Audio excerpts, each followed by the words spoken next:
नमस्कार दोस्तों। कहानियों की श्रृंखला में आज सुनेंगे मालती जोशी जी की कहानी जीने की राह।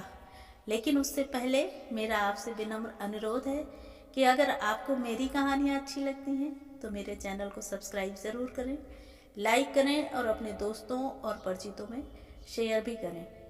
बेल आइकन दबाना बिल्कुल भी ना भूलें। आज सुनिए जीने की राह। दरवाज़ा खोलते ही उसने देखा रंग बिरंगी पतंगों से घिरी उसकी आकृति मुझे भरत की याद दिला गई। एक बार स्कूल में आयोजित बाल मेले में उसने इसी तरह घूम घूम कर पतंगें बेची थी।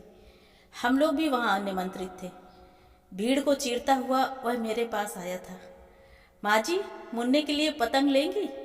देखिए कितनी खूबसूरत हैं। उसकी आंखें शरारत से चमक रही थीं। यह केसरिया दे दो भाई, हमारे बच्चे को यह रंग बहुत पसंद है, मैंने भी ग्राहकी के अंदाज में कहा था। वह पतंग मेरे हाथ में देते हुए बोला था, 10 पैसे निकालिए। 10 पैसे? बाप रे, इतनी महंगी? और मैंने हंसते हुए 1 रुपया उसके हाथ पर रख दिया था। मेरे मना करते हुए भी उसने बाकी पैसे मुझे लौटाकर ही दम लिया था। माँ जी, पैसे पैसे, कुछ कहते कहते मेरी जबान रुक गई। मन वर्तमान में लौट आया। मेरे हाथ में केसरिया पतंग थी और वह लड़का हाथ फैलाए खड़ा था। मैं उसका मुंह देखती रह गई। दोबारा याद दिलाने पर ही पैसे दे सकी। अपना रंगीन तामझाम लेकर जब वह सड़क पार कर रहा था तब मैंने उसे ध्यान से देखा और मुझे अपने ही ऊपर हंसी आ गई। क्या सोचकर मैंने भरत से उसकी तुलना की थी। भरत का गोरा चिट्टा रंग था, लंबा छरहरा कद, सुनहरे बाल, नीली आंखें, एकदम यूरोपियन लगता था। याद आते ही कलेजे में कुछ गड़ने लगता था। पर उस एक क्षण को मुझे पता नहीं क्यों उस बच्चे में भरत की छवि दिखाई दी। और उसी कमजोर क्षण का परिणाम थी यह पतंग जो अब मेरे हाथ में थी। पतंग लेकर मैं भरत के कमरे में आई तो इन्होंने आंखें उठाकर मुझे देखा। लगा कि कहेंगे यह क्या पागलपन सवार हुआ है तुम पर वह कुछ नहीं बोले। वह खुद कौन कम पागल थे। दिन भर उसकी पुरानी चिट्ठियों को पढ़ते रहते थे। इससे जी उब जाता तो उसकी पुरानी पुस्तकें करीने से लगाते या उसके मेडल्स और कप चमकाते रहते। मैं उनका साथ देती हुई सी दिन भर उसका कमरा साफ करती, उसके कपड़े प्रेस करती, उसकी मेज पर फूलदान सजाती और उसकी प्यारी रिस्ट वॉच में नियम से चाबी देती। उसका बिस्तर हमेशा साफ सुथरा रहता और जूतों की पॉलिश जरा भी धुंधली नहीं पड़ पाती थी। हम दोनों की सारी दुनिया उस एक कमरे में ही सिमट आई थी। कमरे की साज सज्जा इतनी जीवंत थी कि लगता था भरत आजकल में ही छुट्टी से लौट रहा है।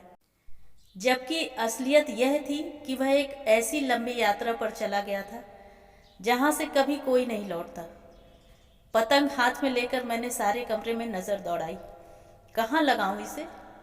मेरी नज़र मेज पर गई जहां भरत की एनलार्ज फोटो रखी थी यूनिफॉर्म में। नीचे बड़े बड़े अक्षरों में वैशाली ने लिखा था, फ्लाइट लेफ्टिनेंट भरत कुमार। सीमा सुरक्षा दल के लिए रसद ले जाते हुए उसका विमान हिमालय की कंदराओं में कहीं खो गया था। पता ही न चला। बचपन से उसे आकाश में उड़ने का शौक था। हमेशा ऊंचे आकाश में विचरण करने वाले एरोप्लेन में उसका एक खास आकर्षण रहा। बचपन का यह शौक बड़े होने पर जीवन के ध्येय में बदल गया और मृत्यु ने उसका वरण भी किया तो उसी माध्यम से। केसरिया पतंग मेरे आकाश मार्गी पुत्र के फोटो के ऊपर फहरा रही थी। दूसरे दिन वह लड़का फिर आया। इस बार उसके पास पतंग के साथ कागज की गोल गोल घूमने वाली चरखियां थी। तीसरे दिन वह फिर आया, चौथे दिन और फिर पांचवें दिन भी। वह रोज आता, कभी पतंग और कभी गुब्बारे लेकर। इनके साथ कभी बांस से बना बाजा, कभी कार की रेलगाड़ी, कभी सिगरेट के खाली डिब्बों का खूबसूरत थैला, कभी चाय के खाली डिब्बों की कुतुब मीनार। उसके नन्हे कलाकार हाथ इन फेंकी हुई चीजों में ऐसा जादू भर देते थे कि मुझसे लौटाते नहीं बनता था। मैं उसकी परमानेंट ग्राहक बन गई थी और भरत की मेज पर खिलौनों की भीड़ सी होने लगी थी। जूतों के खोखों से बनी 2 बसों के लिए तो मुझे एक स्टूल की व्यवस्था करनी पड़ी थी। एक बार जब वह आया तो उसके पास एक गुड़िया थी। माँ जी, बेबी के लिए यह लेंगी? मैं गुड़िया की तरफ देखती रह गई। वैशाली का बचपन याद आने लगा। तब गुड़ियों की जैसे घर में भीड़ हो गई थी। बहुत अच्छी नहीं बनी ना? मेरी चुप्पी का उसने और ही अर्थ लगाया। दरअसल माँ के पास रंग बिरंगी कतरने नहीं थी, इसलिए आपके पास हो तो दे दीजिए, बढ़िया गुड़िया बन जाएगी बिल्कुल फ्री में। उसने फ्री में कुछ इस अंदाज में कहा कि मुझे हंसी आ गई। बड़ी मुश्किल से अपने को रोक कर मैंने पूछा, माँ क्या गुड़िया बनाती हैं? हाँ, फुर्सत मिलती है तभी बैठ जाती हैं, और समय काम पर जो जाना होता है। नौकरी करती हैं? नहीं, 2 घरों में खाना बनाती हैं। खाली समय में किसी न किसी के पापड़ अचार बढ़िया बनवा देती हैं। पिताजी? वह चुप हो रहा। मुझे लगा जैसे मैंने अनजाने ही उसे दुख दिया है। विषय बदलने की गरज से पूछा, पढ़ते हो? जी हाँ, मिडिल बोर्ड की परीक्षा दी है। अभी छुट्टियों में थोड़ा धंधा करके पैसे जोड़ रहा हूँ। साइंस की फीस ज़्यादा लगती है ना, माँ दे नहीं सकेंगी। साइंस लोगे? जी हाँ, डॉक्टर जो बनूंगा। और कहते कहते वह ऐसे शर्मा गया जैसे लड़कियां शादी की बात पर शर्मा जाती हैं। मेरा मन भर आया। 2 कौड़ी के खिलौने बेचकर डॉक्टर बनने के सपने देखने वाले इस बच्चे के लिए मुझे ममता सी हो गई। फिर तो जैसे नियम सा बन गया। इस घर से वह कभी निराश नहीं लौटा। माली बाबा ने 2-4 बार उसे टरकाना भी चाहा, पर मेरी दिलचस्पी देखकर वह चुप रहा। नन्हे फेरी वाले को भी मुझ में आस्था हो गई थी, क्योंकि उसका बिजनेस यहाँ खूब चल रहा था। वह सबसे पहले मेरे यहाँ आता और अपनी बेस्ट चीज़ों का प्रदर्शन करता। गुड़िया के आगमन के बाद उसके लिए छोटा पलंग आ गया था। जूते और साबुन के डिब्बों से बना हुआ बंगला भी आया था। शीशी के ढक्कनों से बनी छोटी तराजू थी। सिगरेट की पन्नियों के गहने थे। सूखी हुई गिलकी यानी तोरई से बना पर्स था। बुनने की पुरानी सलाइयों की मदद से बनाया गया एक झूला भी था जो लॉन में लगाया जा सकता था। इन सब चीज़ों के आकार प्रकार बहुत अच्छे नहीं थे, पर उसकी कल्पना शक्ति की दाद देनी पड़ती थी। अक्सर हम लोग देर तक बातें करते रहते। इन बातों के द्वारा मैंने उसकी दोनों बहनों के बारे में, माँ के बारे में, स्कूल और टीचर्स के बारे में काफ़ी कुछ जान लिया था। मुझे मालूम था कि छोटी उमा बहुत शैतान है, रमा बहुत अच्छा गाती है, माँ की मालकिन मिसेस भंडारी मोटी हैं। वे हमारी हर बात झेलने को तत्पर रहे। नौकर छाया की तरह इर्द गिर्द मंडराते रहते। हम लोगों को पानी भी हाथ से लेकर नहीं पीना पड़ता था। और बच्चे, वे तो इतने प्यारे थे, ऐसी मीठी मीठी बातें करते कि गहरी से गहरी उदासी भी दूर भाग जाए। पर यह सारा सुख ऐसे लगता था जैसे 36 व्यंजनों से भरा थाल हो, बिना नमक का।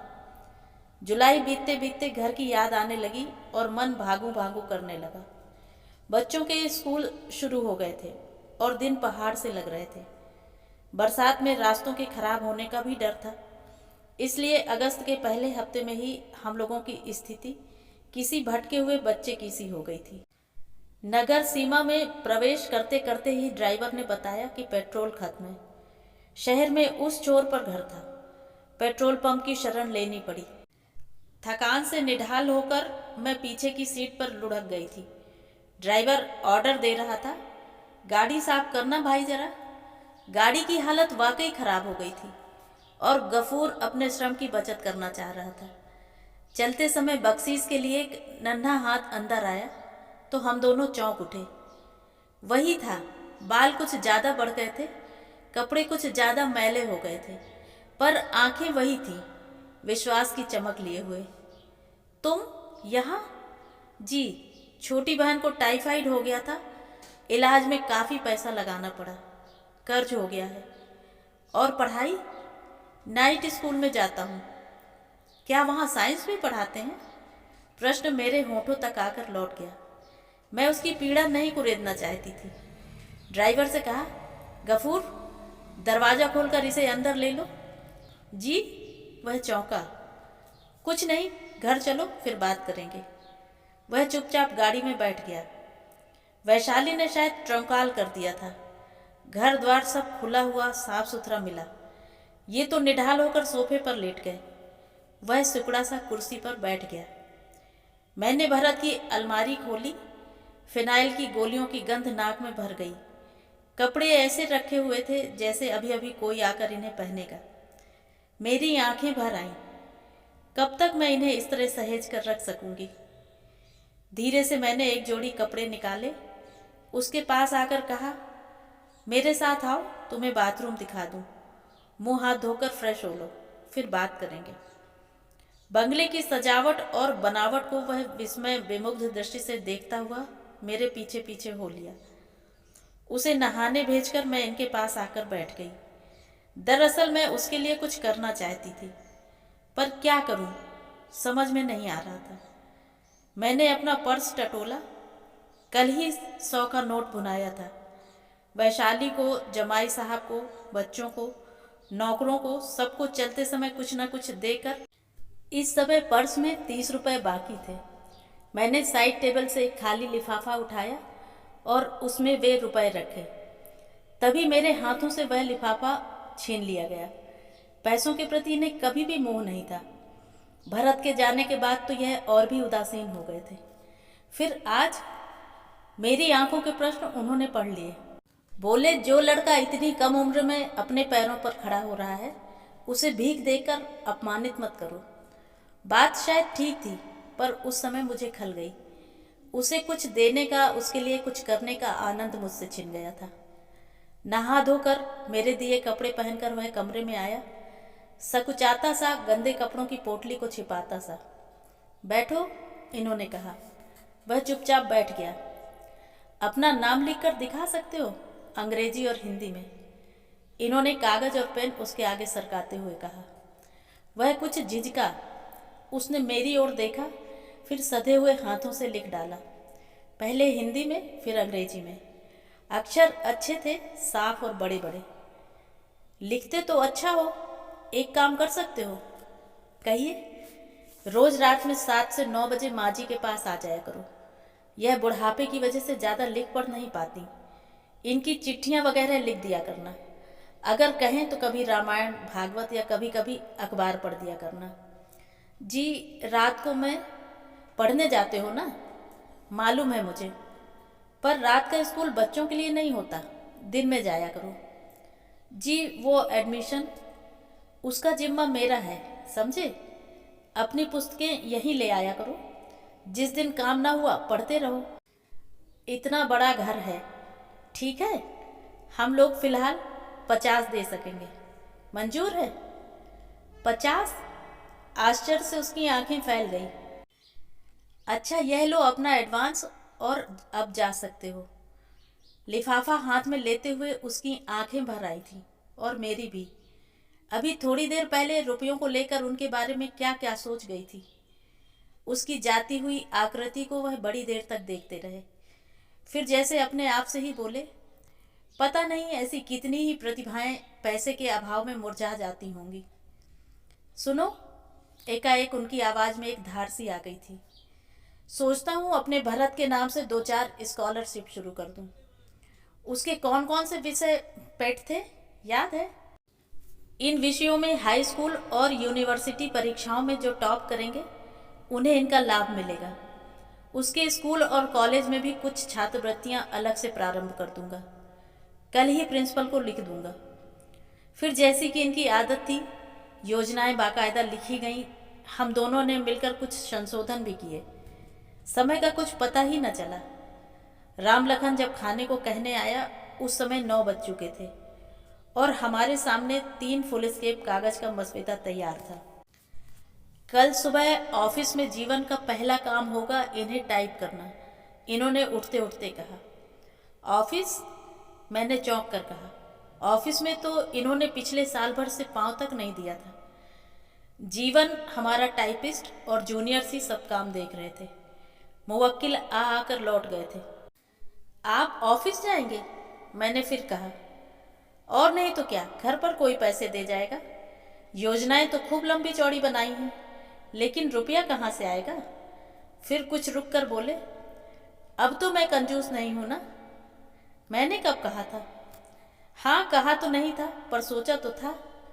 और इनके चेहरे पर एक शरारत भरी मुस्कुराहट फैल गई। साल भर में यह पहली बार मुस्कुराए थे। तो ये थी कहानी। कहानी आपको कैसी लगी कमेंट करके ज़रूर बताएं।